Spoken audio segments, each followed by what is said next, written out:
In my previous video, which was proudly titled, "This is why Jamaica should not be independent," I explored the concerns about Jamaica potentially losing important protections and rights if it transitions to a republic. Now, this topic sparked a lively debate, with many of you arguing that countries like Barbados and Guyana have successfully moved on from their colonial past and are thriving. But would I suggest whosoever said that to do some research, because we can't really compare Barbados because they just became a republic, and Guyana does not do well. Guyana is not thriving. Alright? So yeah. Some people said that the Jamaican symbols would not have to be changed because Barbados did not change theirs. That's a total different situation, and after you watch this video, you will understand why. Some also suggested that Jamaica's issues in regards to economic instability stem from its historical ties to Britain and that we need a clean break to move forward. Britain no have nothing to do with Jamaica economic instability or crime or nothing for that matter that you guys were speaking about under the comment section in our last video. So today, I want to delve deeper into this discussion. We are going to scrutinize the very symbols that represent Jamaica, symbols that were handed down from our colonial past, and examine why these might be more than just decorative relics. We'll also explore the implications of becoming a republic, the costs, the potential impact on our freedoms, and whether we can truly trust our leaders with such significant changes. Another important topic we will be addressing is the Jamaican currency. Will becoming a republic affect the currency of the country? And could such a transition devalue our money even further? We could find out.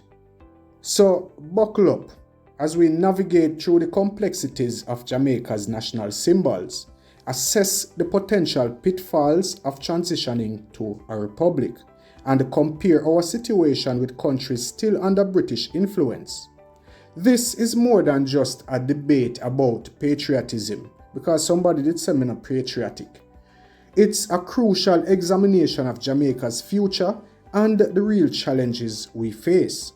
So stay tuned for an in-depth analysis that goes beyond the surface and tackles the pressing questions head-on. If you enjoy videos like these or find them interesting, you can give this video a thumbs up. Now, taking a look at Jamaica's national symbols with their colonial origins, we have to question whether a transition to republic could indeed herald a brighter future.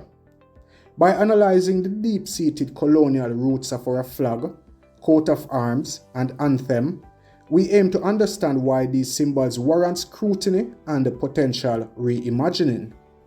This examination extends to a broader discourse on Jamaica's quest for republic status, weighing the promises of autonomy against the tangible risks involved. Moreover, we will compare Jamaica's situation with that of nations both connected to and detached from colonial legacies, seeking insights into whether breaking free from these historical constraints is truly a cure-all for contemporary challenges. Before diving into the specifics, however, as I said in the community post, it's essential to address a common misconception. I am not opposed to Jamaica becoming a republic. My concern lies in the practical aspects of this transition. The shift to a republic involves substantial costs and can have significant repercussions for the country. I am genuinely focused on ensuring that this transition does not adversely affect Jamaicans, both in terms of financial strain and the potential impacts on our freedoms and rights. The critical question is whether our leaders can be trusted to handle this transition responsibly and to safeguard our democratic values throughout the process. The colonial roots of Jamaica's national symbols. Jamaica's national symbols, its flag, coat of arms, and anthem are not mere historical relics, but potent representations of the country's identity and heritage. Each symbol bears the weight of a colonial past, reflecting decisions made under British rule that continue to resonate today. To fully grasp the implications of these symbols, we must first unravel their origins and the inherent contradictions they represent. The Jamaican flag, unveiled on August 6, 1962, at the dawn of independence, is ostensibly a testament to national pride. With its gold diagonal cross and green and black triangles, the flag is meant to symbolize Jamaica's natural wealth and resilience.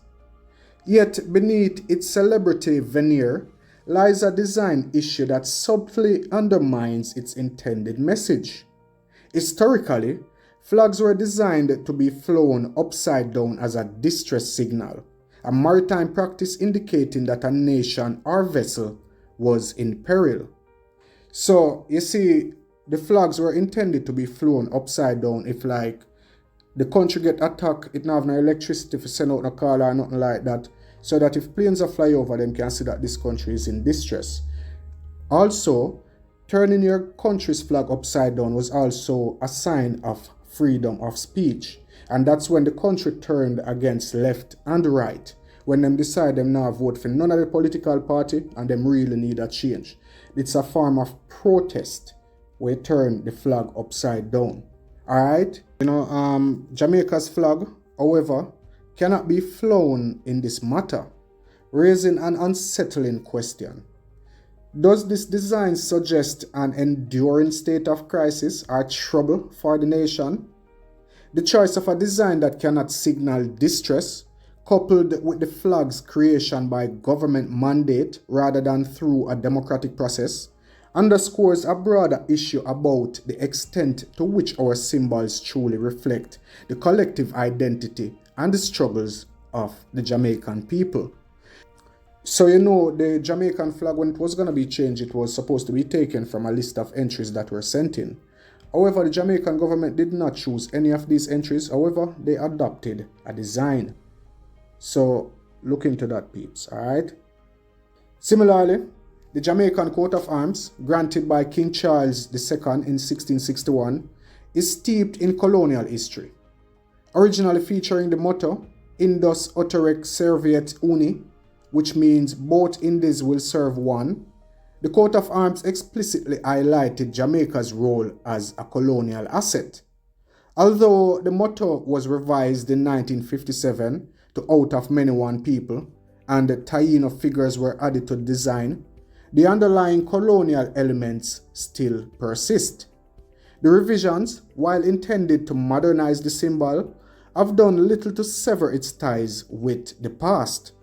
This enduring colonial heritage in the coat of arms reflects the difficulty of fully disentangling from historical influences and suggests a need for a more profound reimagining to align with Jamaica's contemporary identity. The national anthem, Jamaica Land We Love, composed by Reverend Hugh Sherlock with music by Robert Lightburn, presents another layer of complexity.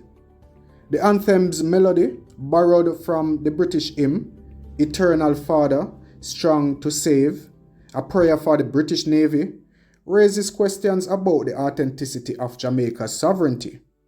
However, I don't really see this as a strong point still. I'm just referring to it because the American anthem is also taken from a British song. Because at the end of the day, America is just a big republic, yeah?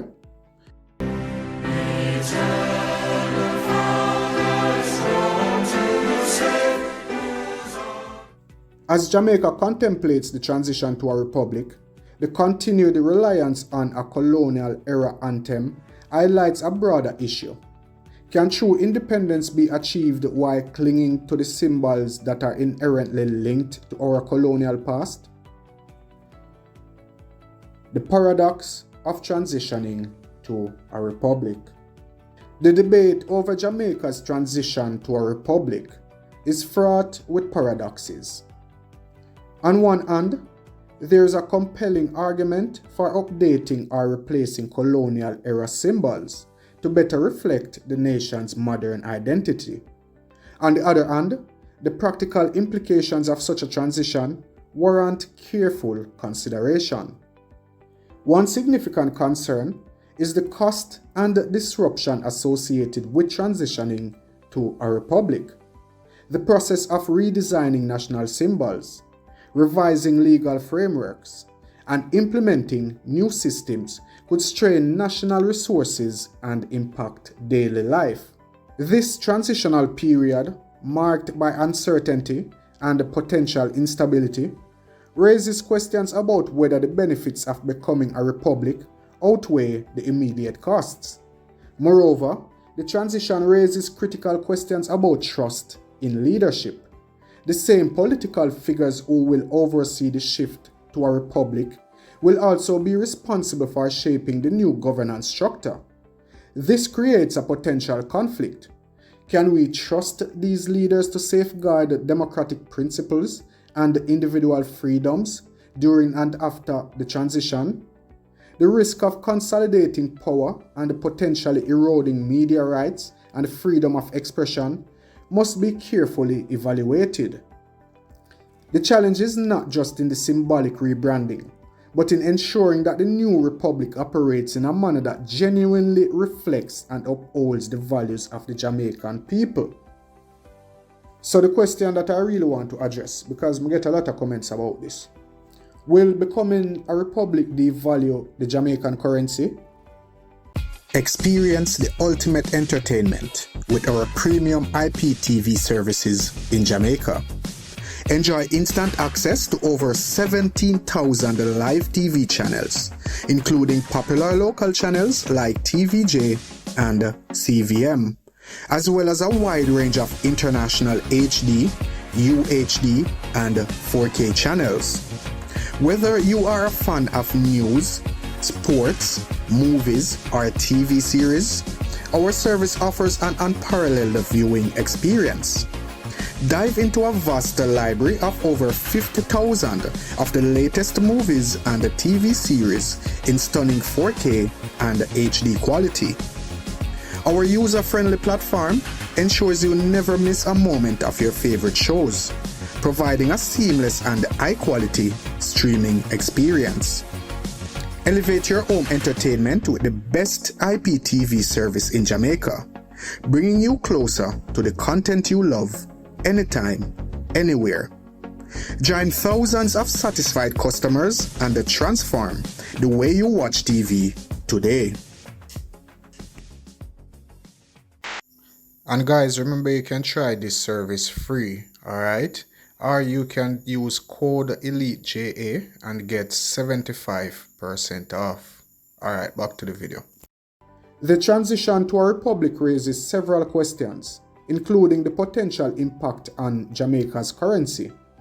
Could the move to a republic further devalue the Jamaican dollar? This concern stems from the idea that shifting away from a constitutional monarchy could lead to economic instability, which in turn might weaken the currency. However, historical evidence suggests that the value of a country's currency is more directly tied to its economic policies, international trade relations, and overall fiscal management, rather than its status as a republic or monarchy. Countries like Barbados, which transitioned to a republic in 2021, have not seen a significant devaluation of their currency directly attributable to the change in governance. Instead, the strength or weakness of the currency depends on the government's ability to manage the economy effectively post-transition. That said, the fear of devaluation is not unfounded if the transition to a republic is mishandled.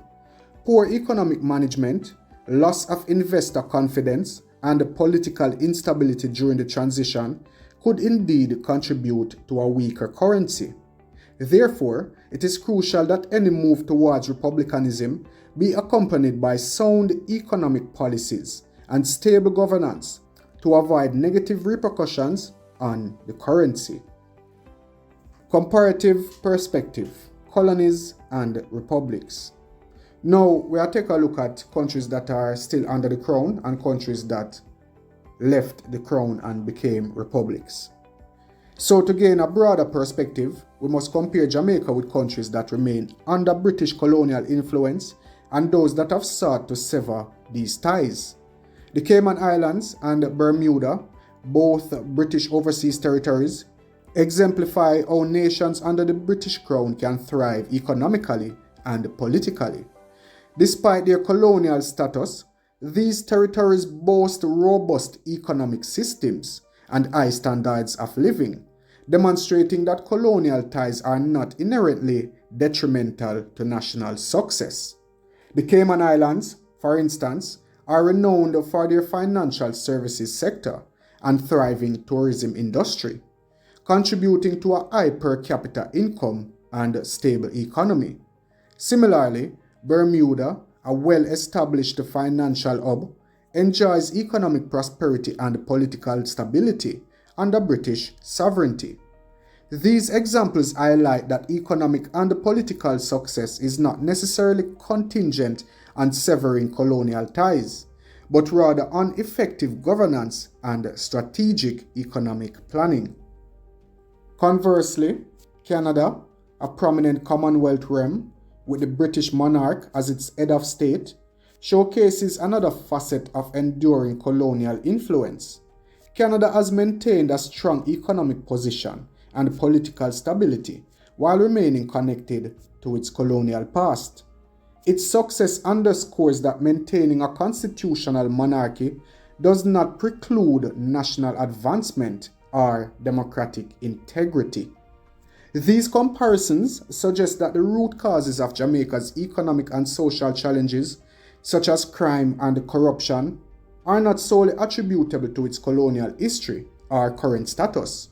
Rather, these issues are complex and multifaceted, rooted in domestic factors that need addressing through effective governance and socio-economic reforms.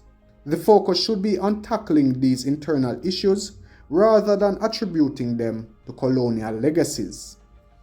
The cost and the trust in transitioning to a republic. As Jamaica contemplates transitioning to a republic, it is crucial to address the financial and governance-related implications of such a significant change. The transition involves substantial costs, from redesigning national symbols to overhauling legal and administrative systems. This period of adjustment could strain political resources and impact daily life, making it essential to carefully weigh the immediate financial burden against the potential long-term benefits of Republican status. More importantly, the transition raises fundamental questions about governance and trust. The leaders responsible for steering Jamaica through this transition will also be those who shape the new republic's governance structures. This overlap presents a critical challenge. Can we trust these leaders to act in the best interest of the people, ensuring that democratic values and individual freedoms are preserved? The risk of consolidating power and undermining civil liberties such as media freedom and freedom of expression during this period must be critically evaluated. The new governance framework should be designed to protect and promote democratic principles, ensuring that the transition does not compromise the very values it aims to enhance. Jamaica's journey towards becoming a republic is a complex issue. While there is a clear need to reassess and potentially replace colonial-era symbols that no longer fully represent the nation's identity, the transition process must be approached with caution.